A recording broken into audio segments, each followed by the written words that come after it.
Boom, we are pre-recorded, and what an exciting day it is today. Having a Bitcoin run up on April Fool's leads into the last video that I had made, which was the breakout fakeout. About 2.5 days ago, we made a video saying the likelihood of Bitcoin running up to $5,400 to $5,600 now seemed almost imminent because we were bumping up against that $4,200 mark right at the last part of the triangle. Now, again, with technical analysis, especially, and I had mentioned this before, that ascending triangles they're not as reliable as other patterns. For instance, a cup and handle on a multi-week pattern is like, that's a yes bet.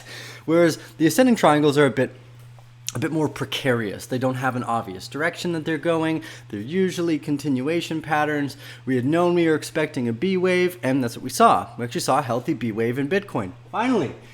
We had thought that it would actually come closer to December, and when it didn't, it weakened our position. Although, like again, 2 days ago, you can look back at the video, it says breakout fakeout. Now, the reason why I think it's a fakeout is because I think we're going to get to around the $54, maybe even $6,100 area, and then turn back around very sharp, very fast.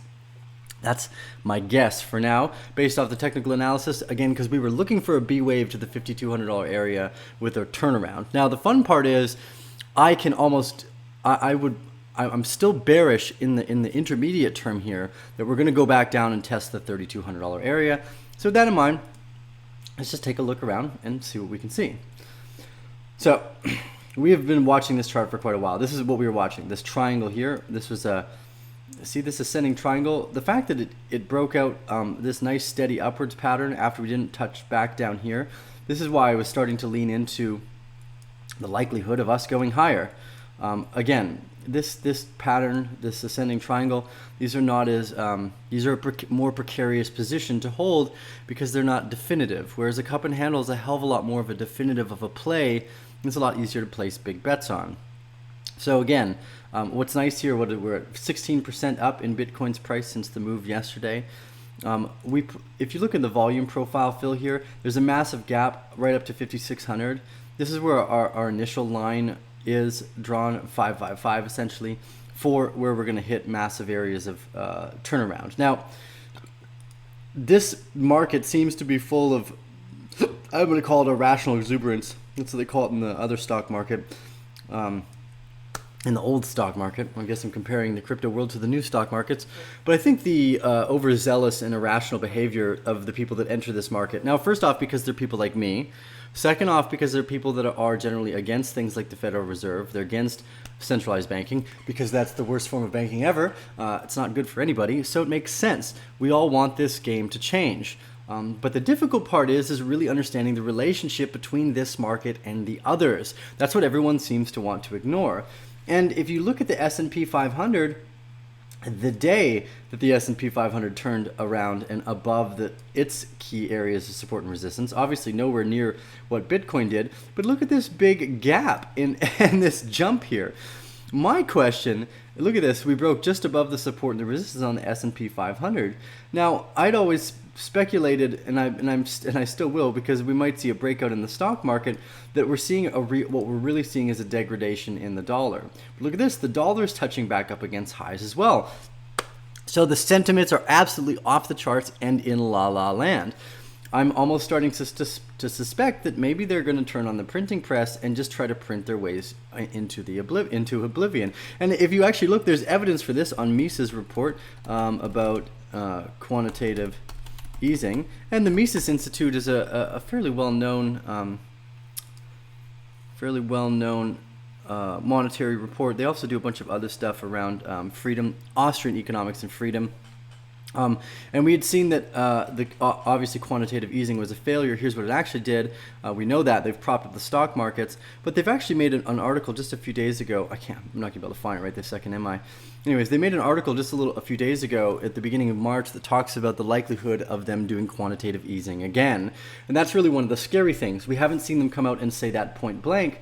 But what we do see is a movement in the market which very well could be related to the fact that they're turning the printing presses on again, creating false stimulus in the market, pushing the stock markets back up, and it's even one of the reasons why I believe Bitcoin was able to run so high. Early in 2016, our initial guesses were somewhere around the $10,000 mark to make a closer relationship to the first wave that we had out. And then also, well, so the very awkward part about this is, first off, there are a lot of people that don't know how to listen. And when we were at that $20,000 mark, there was the possibility that we could have just continued to run upwards to the $20,000 mark. Now, when we broke down and we hit 11,000 and we couldn't break out past 15,000 again, these are obvious indicators that we were going to start consolidating. When you see B waves like that, it's very important. So with Bitcoin, just to be clear here, we had suspected, I wish I had left it drawn in here, but we had suspected, and I know that those of you that can listen will remember this, that we would see a B wave somewhere up into the $5,600 area, and I suspect that that will still be the case.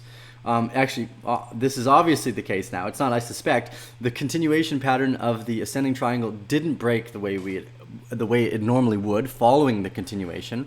As it didn't have a second touchdown here around the $3,600 mark in the mid of March, it continued to push up.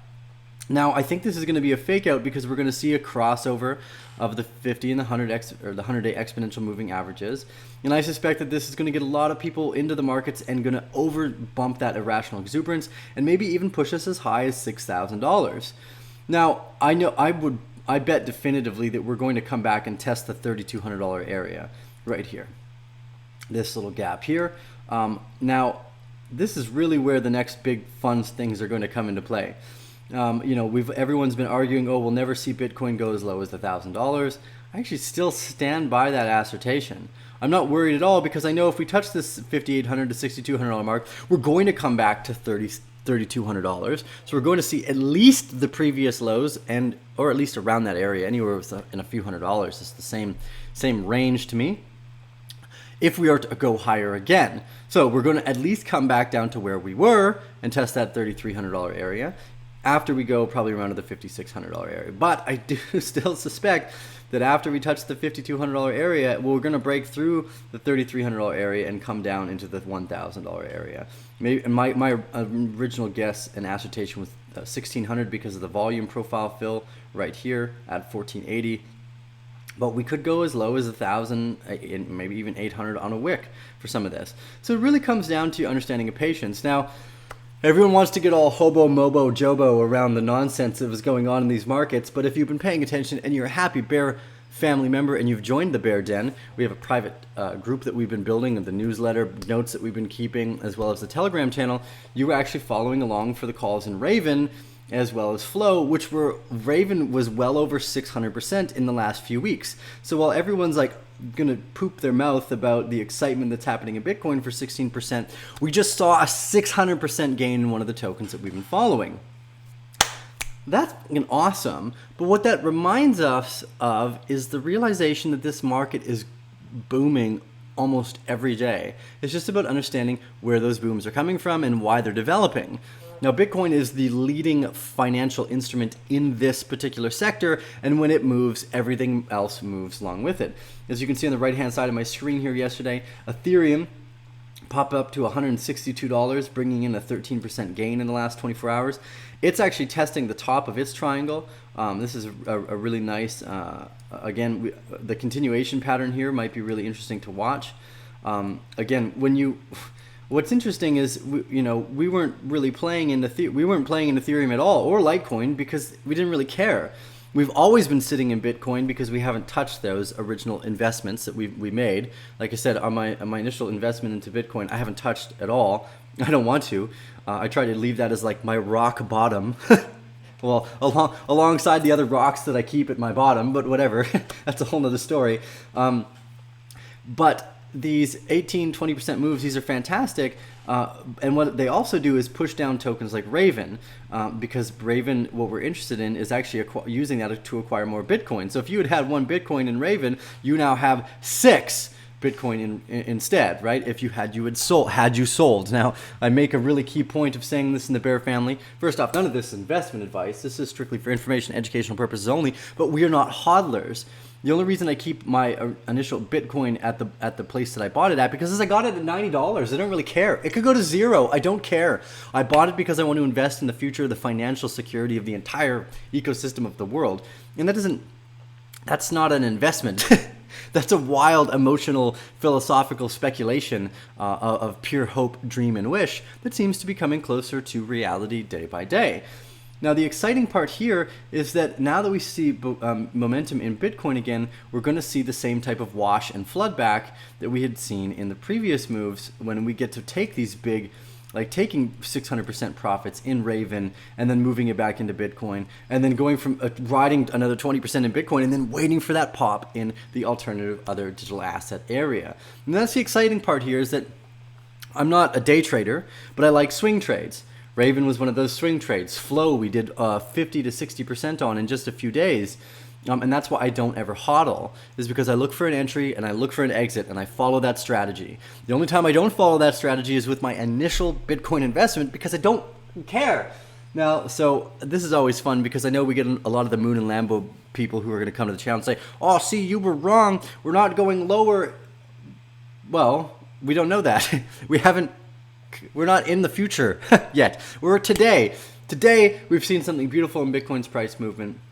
Same with Litecoin. So for any of the people that have been hodling Litecoin, I'm sure they're happy today to see their prices move up. And I'm excited for this ecosystem as a whole. But look, this 16%, 18% movement in Litecoin doesn't mean jack to me, because we just rode Raven for 600%. That's the point I'm trying to make here in understanding where velocity and investment time comes from.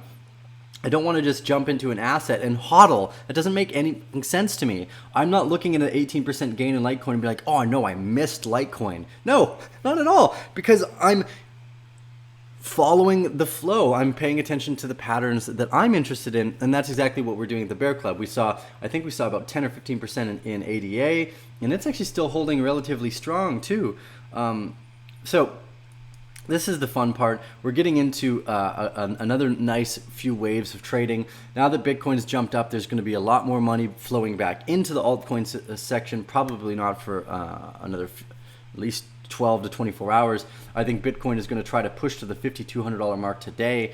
Again, just what's interesting to see is that this candle, these movements, they come up so fast, they happen in every single ecosystem. So if you look at CoinGecko, for instance, everything's in the green. Woo! But why is that? And this brings us back to that initial speculation that investment, or at least, value is only perception. So as perception of Bitcoin regains its strength, the entire cryptocurrency ecosystem does the exact same thing. It gains its strength back. But what I'm also interested in is the price in relationship to Bitcoin. So if you look, everything except for Litecoin, Ethereum on the charts here, and apparently Bcash, are up against Bitcoin. Whereas EOS, even though it's in the green, let's see, EOS here is up 28% in the last 3 days in dollar terms. In Bitcoin's terms, it's actually down 1.7%. And this is one of the parts of being in this ecosystem that's so interesting. We are not using the dollar as our monetary reserve. We are using Bitcoin. Now we have things like Tether and True US Dollar and all these other stable coins, which are great, especially for when Bitcoin gets back up to that $800 area before turning around, is we can find somewhere stable other than the dollar to sit in. What's hugely gratifying about that is that I don't want to be invested in the dollar. This is a money system that has basically eaten off the back of corrupt politicians and bankers for generations, that paid and funded for so much bloodshed in the U.S. Army and armies or militias all around the world. The US dollar is the biggest black market currency on the planet, and it has been used for everything bad. What I like about this ecosystem is at least we know we're playing with money and monetary systems that don't have that same karmic debt, let's call it that. I'm a philosophical person. I enjoy the more important things in life. Wealth is, to me, my assets, like my charisma, my patience, my creativity. These are all the things that are significantly more valuable than money. And you generally don't understand that until you at first acquire a bunch of money, till you realize that it won't make that much of a difference in your life. I think the discussion around this is something around, around $7,000 to $8,000 a month. Your level, the quality of living doesn't really increase, just the burden of responsibility does for them to actually keep that, to accountants and attorneys, blah, blah, blah, paperwork. They actually start to unbalance each other. So the more money you have isn't always necessarily a positive indicator on your happiness. And I'm more of a, let's call it, a spiritual person. I like waking up and watching the sunrise and enjoying my morning meditation with my like bullet coffee. More money isn't going to change that enjoyment. In fact, my appreciation of the rain or the way the sound of the leaves blow through the wind, that's all my choice to appreciate value. That's an understanding that value goes far beyond money. And I want to make sure that is absolutely clear, that anyone that's in this channel and part of the Bear family really focuses on that. Because no matter how much money you have, when you lose a loved one, when a partner, a relationship, you will start to very quickly realize how little value money has, and it won't buy those things for you. Sure, I could pay to surround myself, well, whatever, we won't even get into that. The point of this is, as all of this hype and FOMO and FUD goes around, what keeps me balanced throughout the day is consistent work on the things that I love doing, whether it's playing music. I'll do little sketches and art every now and then. Like, as you can see in the background here, I tried to draw like a big dragon face and stuff. Anyways, those are the things that keep me sane, stable, and those are the investments that I like to make that I think are significantly more valuable than money will ever be, because they have real value to me. And they have real value to me when I'm dying, and that's an important part that I think that most people don't understand. If you've ever done ayahuasca or large doses of dimethyltryptamine or psychedelic mushrooms, you know that the things that are very, very important to you start to basically burn away, and you're left with some very core things like images of your family, of your loved ones. And this is what I always want to try to remind people, and myself, because this is not just for you guys. This is a meditation for me in wealth. This is a meditation for me in richness and understanding. Anyways, point of this is, I just want to leave you with these last little bits of the charts here. Wow, this is a long video today. Again, so for Bitcoin, we're looking for the full extension of that B wave somewhere into the $5,800 area. We'll keep an eye on Litecoin and Ethereum now, but I'm actually looking for entries into Raven to pop, as well as Cardano, and the rest of the bear den calls, essentially. So if you haven't yet, join the rest of us that are jumping in the private bear den. Again, we saw 600% in Raven, we saw 60% in Flow, and these are just in the last few weeks.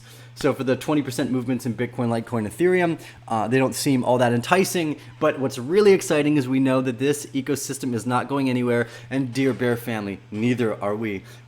Give us a thumbs up if you like this content. Smash that subscribe button. If you're new to the Bear family, please join the private bear den if you want. $20 a month. If you can't afford it, please don't sign up. If you think it's too expensive, don't sign up even more. Just don't even think about it.